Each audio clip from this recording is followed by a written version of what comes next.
دنیا میں 1 انچ نہیں ہے، کوئی ملک نہیں ہے جہاں اے اللہ تیرا دین قائم ہو جائے تو کہاں جائے؟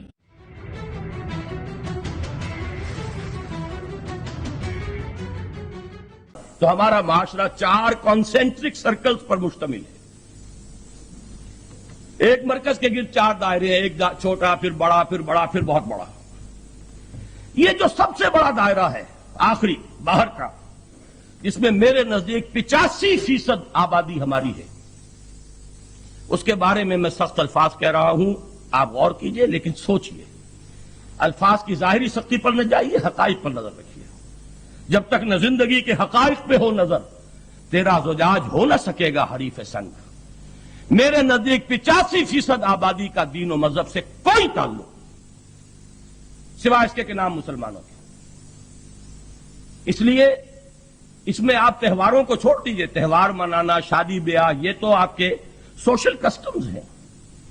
عملی تعلق کا کم سے کم پیمانہ جو حدیث نے دیا ہے ہمیں، الفرق بین الاسلام والکفر الصلاۃ، کفر اور اسلام کے مابین حد فاصل نماز سے.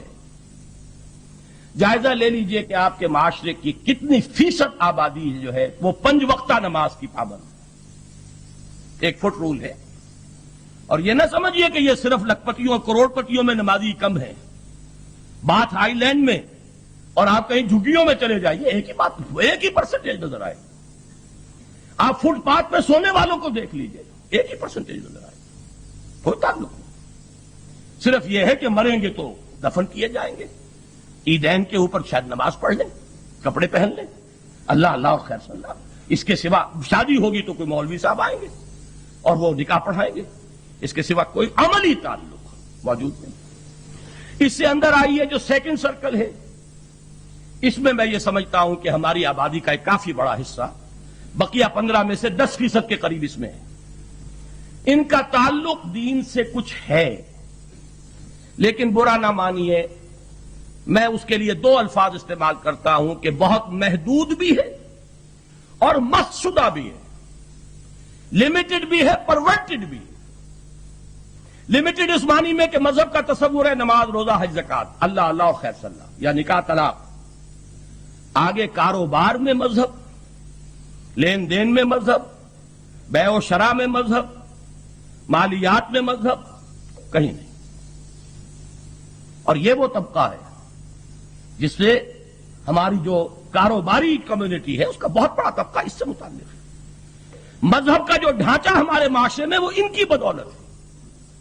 مسجدیں یہ بناتے ہیں، شاندار مسجدیں بنائیں گے، ان میں قالین یہ بچھاتے ہیں، ان کے لیے سارا جو بھی علماء کی خدمت ہے وہ یہ کرتے ہیں. لیکن یہ کاروبار کا معاملہ علیحدہ ہے، اس کا تعلق دین سے نہیں ہے. اس میں حلال اور حرام کی بحث ہی نہیں ہے. اگر ہے بھی تو کیا کریں، مجبوری ہے.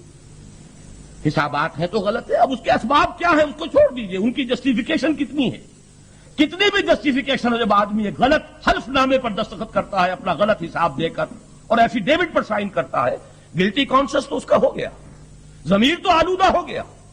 اور ظاہر بات ہے کہ گلٹی کانشنس کے ساتھ دنیا میں کوئی کام نہیں کیا جا سکتا. یہ ہمارا وہ دوسرا طبقہ ہے. تیسرا طبقہ جو کہ مذہبی زیادہ لوگ ہیں، ان میں کچھ تعلیم یافتہ لوگ ہیں، مختلف اسلوب سے، کوئی علامہ اقبال کا پیغام، کچھ مولانا مودودی کی تصانیف، کچھ فلاں کی کتابیں، کچھ ان کا ایک جذبہ پیدا ہوا ہے، اسلام دین ہے، اسلام کی بالادستی ہونی چاہیے، بالا تری ہونی چاہیے، یہ سب کچھ ہے.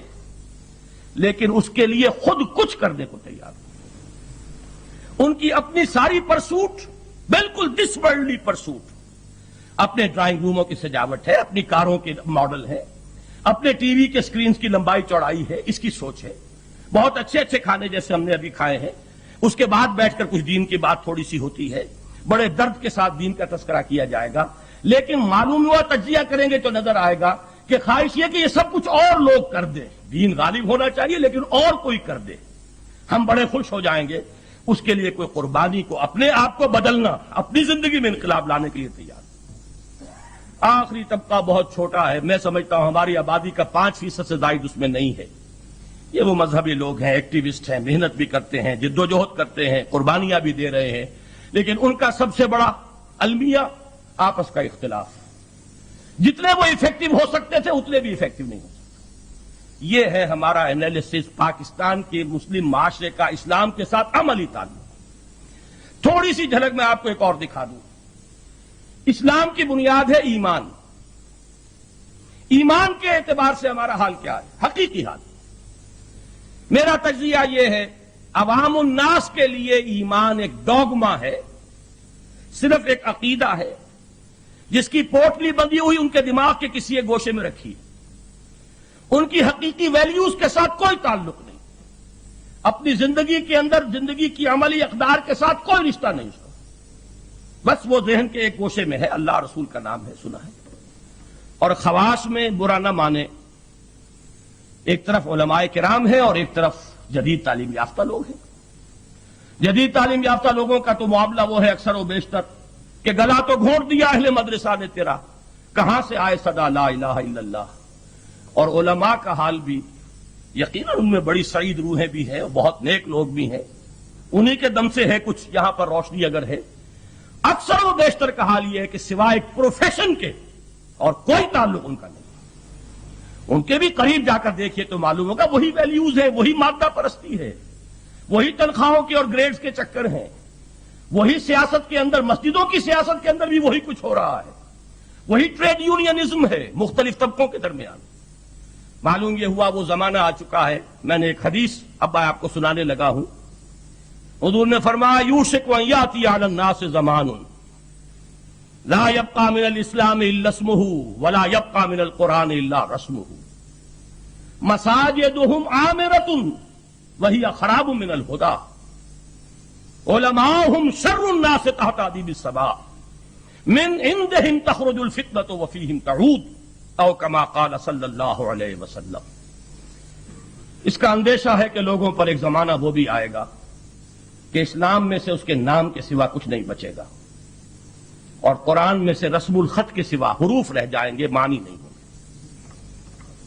اور مساجد آباد تو بہت ہوں گی، عالی شان، ایک سے ایک عالی شان مسجد، وہی خراب من الہدی، ہدا سے خالی، ہدایت سے خالی ہوں۔ اور ان کے علماء، میں سب کے لیے نہیں کہہ رہا، علماء حقانی ہر دور میں رہے ہیں اور رہیں گے، لیکن سوال تو یہ ہے کہ حکم الاکثر حکم الکل، اکثر کے نزدیک وہ پروفیشن ہے، ایک پیشہ ہے، پیشے میں عیب نہیں رکھیے نہ فرحات کو نام، اس کی اپنی کچھ ریکوائرمنٹس ہے، پیشہ ورانہ تشبک ہے۔ الفاظ حدیث کے لرزا دینے والے ہیں کہ علماؤہم شر الناس تحت ادیم السماء، آسمان کی چھت کے نیچے بدترین مخلوق علماء ہوں گے۔ من عندہم تخرج الفتنہ، ان کے پاس سے، ان کے حلقے میں سے فتنے برآمد ہوں گے، وفیہم تعود، انہی میں لوٹ کر چلے جائیں گے، فتنے اٹھائیں گے بھی، یہ فتنوں کو پروان بھی وہی چڑھائیں گے۔ یہ ہے ٹو ہارنز آف ڈائلیما۔ ملک ہم نے بنایا جس کی اساس اور جس کا مستقبل، جس کا استحکام سوا اسلام کے اور کسی شے سے ہے نہیں۔ حقیقت اسلام اور ایمان کے ساتھ جو ہمارے تعلق کی ہے وہ میرے مشاہدے میں یہ ہے